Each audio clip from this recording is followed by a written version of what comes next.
जोड़ना है तुझे ऊंचा, परों को खोल के रख। कसौटी वक्त की है, हौसलों को तोल के रख।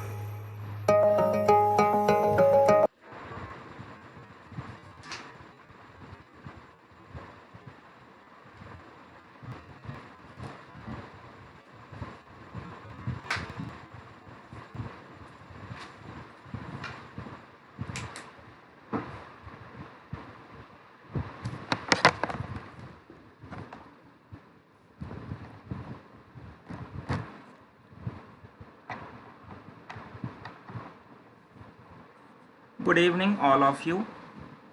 आप सभी को बीटा कॉम्पिटेटिव क्लासेज के यूट्यूब चैनल पे मैं आलोक स्वागत करता हूं।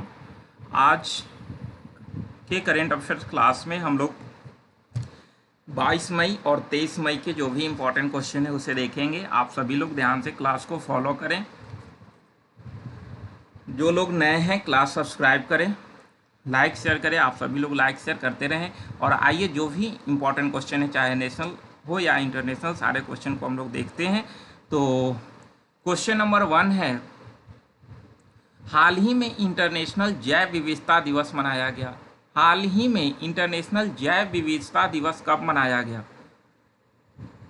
एक नंबर ऑप्शन है 15 मई, बी है 19 मई, सी 21 मई और डी 22 मई। तो इंटरनेशनल जैव विविधता दिवस कब मनाया गया? तो ध्यान रहे, इंटरनेशनल जैव विविधता दिवस हर वर्ष जो है वो 22 मई को मनाया जाता है, ध्यान रखेंगे। और इस बार का थीम है from agreement to action build back biodiversity. तो ध्यान रखना है, थीम 2023 का from agreement to action build back biodiversity. हर वर्ष इंटरनेशनल जैव विविधता दिवस 22 मई को मनाई जाती है, आपको ध्यान रखना है। क्वेश्चन नंबर 2 है कि हाल ही में रयाना बरनावी अंतरिक्ष में जाने वाली पहली महिला बनी। किस देश की जो है महिला जो कि अंतरिक्ष में जाने वाली पहली महिला बनी है? एक नंबर ऑप्शन है सऊदी अरब, सेकेंड है ईरान, थर्ड है इराक और नेक्स्ट इनमें से कोई नहीं।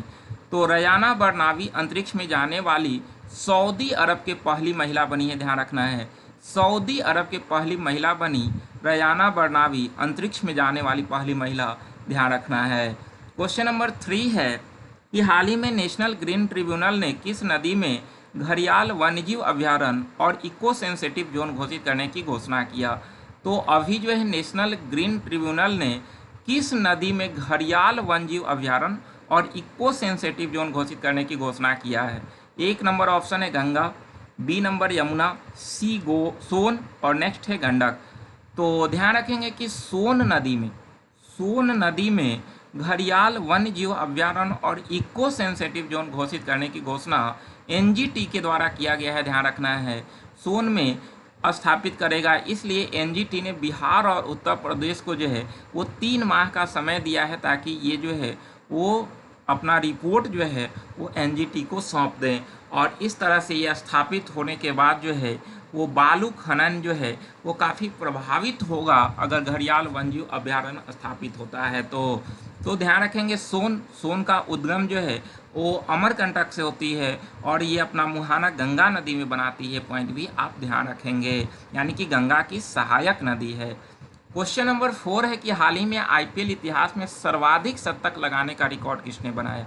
तो आईपीएल 2023 में जो है सर्वाधिक शतक जो है वो किसने लगा लिया अभी तक देखा जाए तो? एक नंबर ऑप्शन है शुभमन गिल, बी है विराट कोहली, सी रोहित शर्मा और डी है डेविड वार्नर।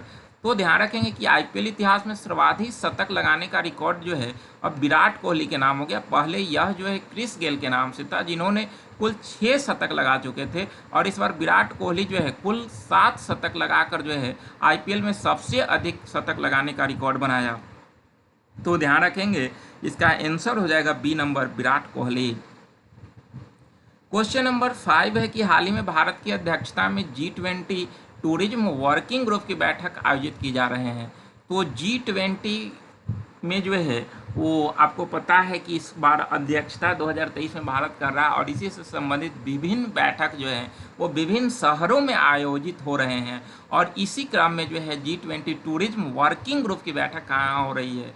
तो एक नंबर ऑप्शन है जयपुर, सेकेंड है वाराणसी, थर्ड श्रीनगर और नेक्स्ट इनमें से कोई नहीं। तो ध्यान रखेंगे कि G20 टूरिज्म वर्किंग ग्रुप की बैठक जो है वो श्रीनगर में हो रहे हैं और इसमें विभिन्न देशों के प्रतिनिधि भाग लिए हुए हैं। तो इस तरह से ध्यान रखेंगे कि G20 टूरिज्म वर्किंग ग्रुप की बैठक कहाँ आयोजित हो रही है, तो श्रीनगर। क्वेश्चन नंबर 6 है कि हाल ही में प्रधानमंत्री मोदी ने किस शहर में महात्मा गांधी के प्रतिमा का अनावरण किया। तो प्रधानमंत्री मोदी ने किस शहर में महात्मा गांधी के प्रतिमा का अनावरण किया। एक नंबर ऑप्शन है टोक्यो, सेकेंड है नागासाकी, थर्ड ओसाका और नेक्स्ट है हिरोशिमा। तो प्रधानमंत्री मोदी ने किस शहर में महात्मा गांधी के प्रतिमा का अनावरण किया, तो ध्यान रखेंगे इसका ऑप्शन है एक नंबर टोक्यो, नागासाकी, ओसाका और हिरोशिमा, जिसमें इसका आंसर हो जाएगा हिरोशिमा में। हिरोशिमा में प्रधानमंत्री मोदी के द्वारा राष्ट्रपति महात्मा गांधी के प्रतिमा का अनावरण किया गया है, ध्यान रखेंगे। अगर हम बात करते हैं हिरोशिमा में, तो 6 अगस्त 1945 को हिरोशिमा पर जो है वो दुनिया का पहला परमाणु हमला किया गया था, जिसमें ये शहर काफ़ी तबाह हो गया था और करीब 1,40,000 लोगों की मौत हो गई थी। तो इस तरह से जो है वही हिरोशिमा, जहाँ पर 6 अगस्त 1945 को अमेरिका ने परमाणु हमला किया था और इसके बाद 9 अगस्त को नागासाकी पर हमला किया था। तो पहला परमाणु हमला हिरोशिमा पे ही हुआ था, आपको ध्यान रखना है। क्वेश्चन नंबर 7 है कि हाल ही में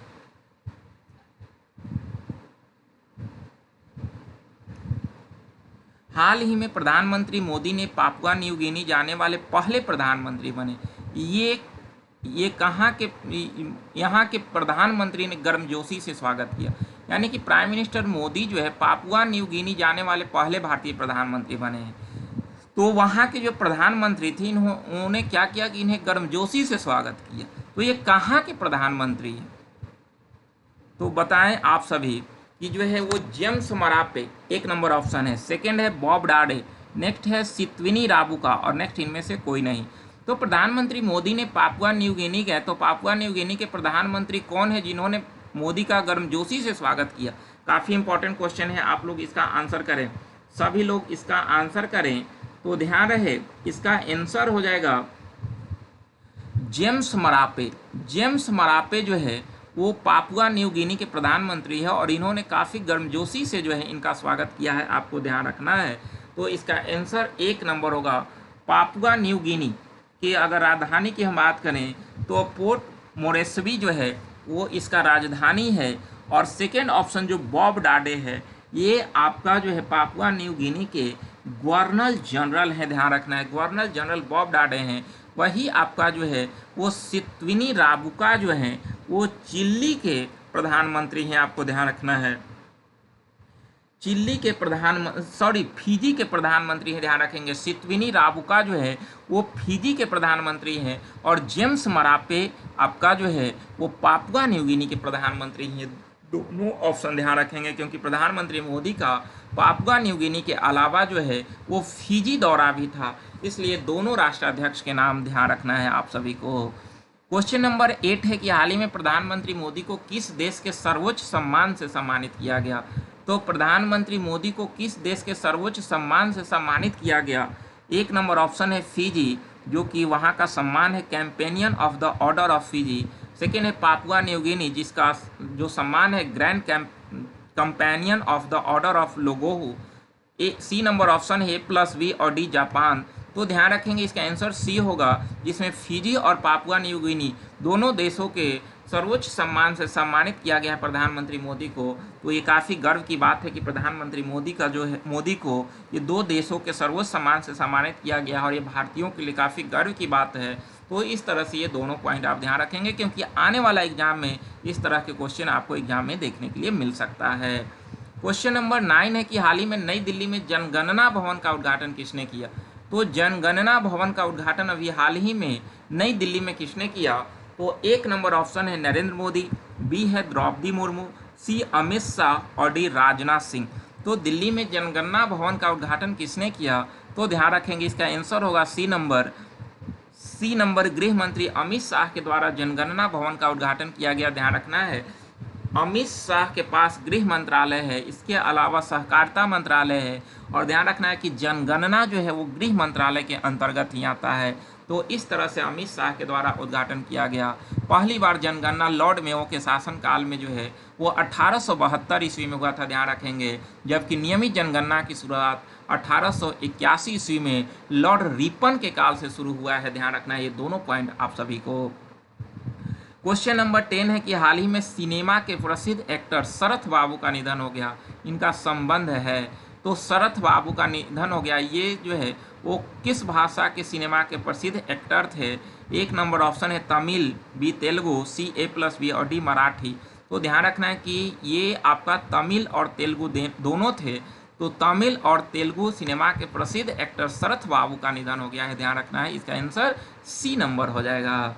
क्वेश्चन नंबर 11 है कि हाल ही में भारत में 4G नेटवर्क लगाने के लिए BSNL ने किस कंपनी के साथ हाथ मिलाया है?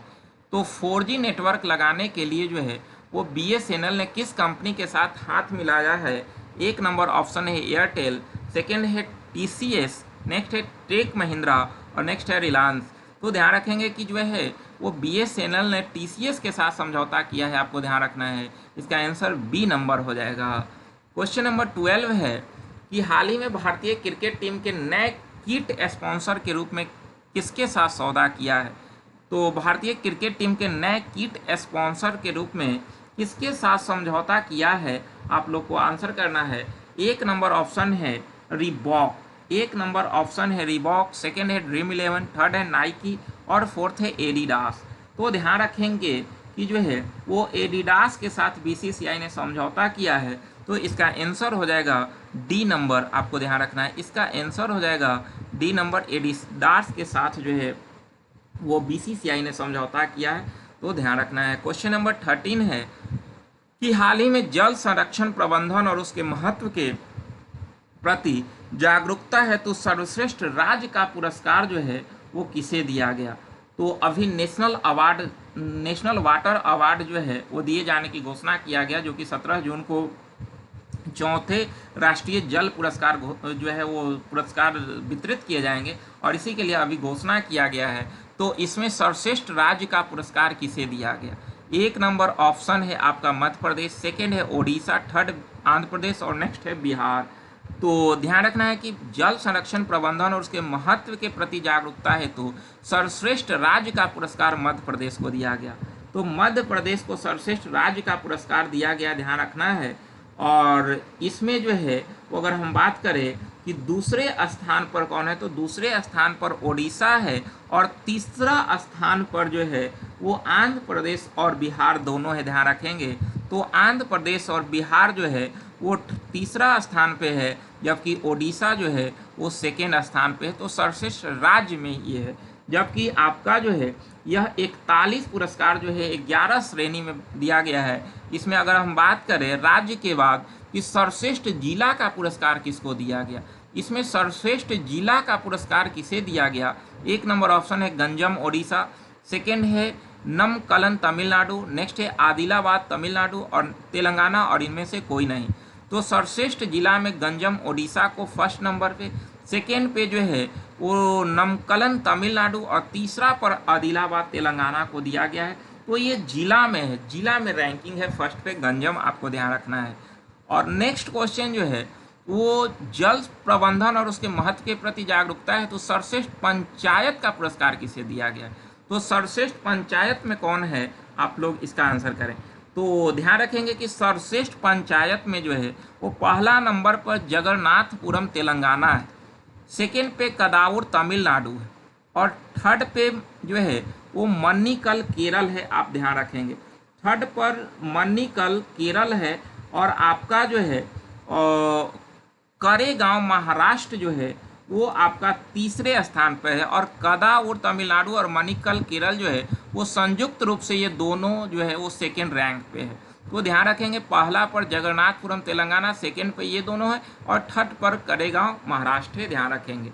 और वही जो नेक्स्ट क्वेश्चन है वो नगर निगम के क्षेत्र में देखा जाए तो पहला स्थान पर कौन सा नगर निगम है?